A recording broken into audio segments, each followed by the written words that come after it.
Dans cette vidéo, je vais vous donner 5 thèmes liés au code. Ça peut être des tutos, du JavaScript, Three.js, ce que vous voulez. Vous allez choisir quel sujet vous préférez et ça sera le futur thème de la chaîne. C'est parti!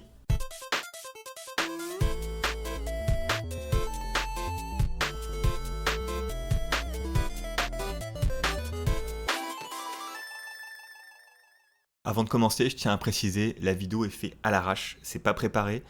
En fait, ça fait 2 semaines que je bosse à fond sur mon projet pour le terminer le plus vite possible. Du coup, je suis fatigué, j'ai pas beaucoup dormi et je devais absolument faire cette vidéo, donc c'est un peu bâclé. On rentre dans le sujet. Donc j'ai vu vos commentaires et en effet, je vous confirme, déjà j'ai beaucoup plus de plaisir de parler de code R&D de 3D que de promouvoir mon produit, mon éditeur. Du coup, je pense que c'était une erreur. La chaîne va se reconcentrer sur le code et sur la création de jeux vidéo. Et pour l'occasion, je vais vous proposer 5 thèmes et vous allez me dire quel thème, quel sujet vous préférez. Premier thème, donc je partirai sur le développement d'un moteur de jeu vidéo orienté Zelda-like, un moteur de vue isométrique type RPG Zelda. Vous verrez donc le développement de A à Z, il serait open source et vous pourriez donc l'utiliser et moi par la suite je pourrais développer un jeu vidéo avec, que je mettrai sur Steam, donc ça pourrait être un projet, un sujet intéressant. Deuxième thème, ça serait de décortiquer Three.js. On commencerait par comprendre comment fonctionne WebGL. On ferait des petits projets avec simples, puis on irait au cœur de Three.js, voir qu'est-ce qu'il y a à l'intérieur, comment ça fonctionne, faire des petits projets, des petits tutos, et ça pourrait vous aider à développer des jeux, des projets qui sont basés sur la 3D. Troisième thème, ça serait des tutos basés sur Python, C++, JavaScript, pour comparer les langages, pour apprendre les bases de la programmation, et pour montrer que quelle que soit la techno que vous utilisez, les bases, les boucles, les principes de base sont les mêmes, et la seule limitation, c'est les API matériels qui sont disponibles. Par exemple, WebGL pour JavaScript, OpenGL avec C++, etc. On peut apprendre n'importe quelle techno. La seule limite, c'est l'environnement qu'il y a autour qui va vous limiter. Mais si vous faites des projets simples et basiques, au final, c'est exactement la même chose. Le langage n'a aucune importance. Quatrième thème. Donc là, on partirait sur des tutos 100% JavaScript.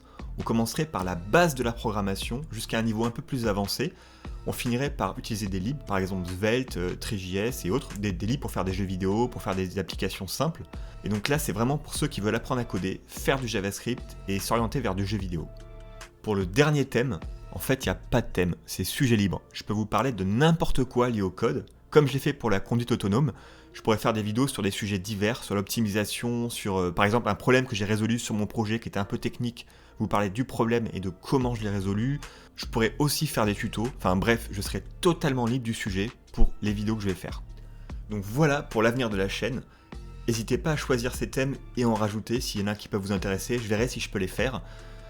Sinon, pour mon projet, voilà pourquoi je bosse autant. En fait, ce mois-ci, il y a un concours pour les visual novels. Je comptais terminer l'éditeur ce mois-ci pour que des gens puissent l'utiliser pour ce concours. Ça pourrait m'aider à faire connaître l'éditeur. Le problème, c'est que là, c'est vraiment hardcore. Il y a beaucoup de travail. J'ai terminé l'éditeur. Il est capable de compiler les jeux. Là, je dois encore développer le lecteur de jeux. Donc, je me donne moins d'une semaine. Mais en plus de ça, il y a tout ce qui est fixe, tout ce qui est interface à un peu améliorer. Et surtout, j'ai pas mal d'assets graphiques à faire. Parce que sans assets graphiques, l'éditeur n'a aucun intérêt. Donc, il y a encore beaucoup de travail. Et je vais pas pouvoir commencer les nouvelles vidéos avant d'avoir terminé la première version de l'éditeur. Bref, j'ai pas fini de rusher, je vais encore pas beaucoup dormir. Par contre, ce qui est cool, c'est que j'ai quasiment 2 mois d'avance. Je pensais pas du tout le sortir en mars, j'ai découvert l'événement un peu trop tard. Du coup, j'ai vraiment rushé. Le risque, c'est qu'il y ait des problématiques au niveau des bugs, que ça soit instable.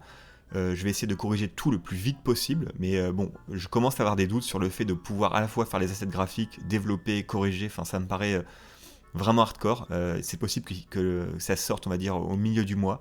Je vais faire de mon mieux. Si jamais vous êtes intéressé pour utiliser le logiciel pour participer au concours, contactez-moi. Par contre, je dois limiter le nombre de personnes qui vont utiliser le logiciel, parce qu'il n'est pas du tout finalisé, et c'est pas ouf de distribuer ce logiciel dans cet état-là. Donc bref, contactez-moi, et au passage aussi, je vous garantis pas de réussir à le finaliser avant la fin du concours, donc c'est vraiment au mieux pour le concours, au pire ça sera juste une phase de test. Donc voilà, donc c'était Codeur de nuit, voilà les nouvelles pour la chaîne, je vous tiens au courant pour la suite, et je risque pas de faire une vidéo tout de suite, tant que j'ai pas fini la première version de l'éditeur, je ferai pas de nouvelles vidéos. Donc n'hésitez pas à liker, à commenter, et je vous dis à la prochaine. Salut!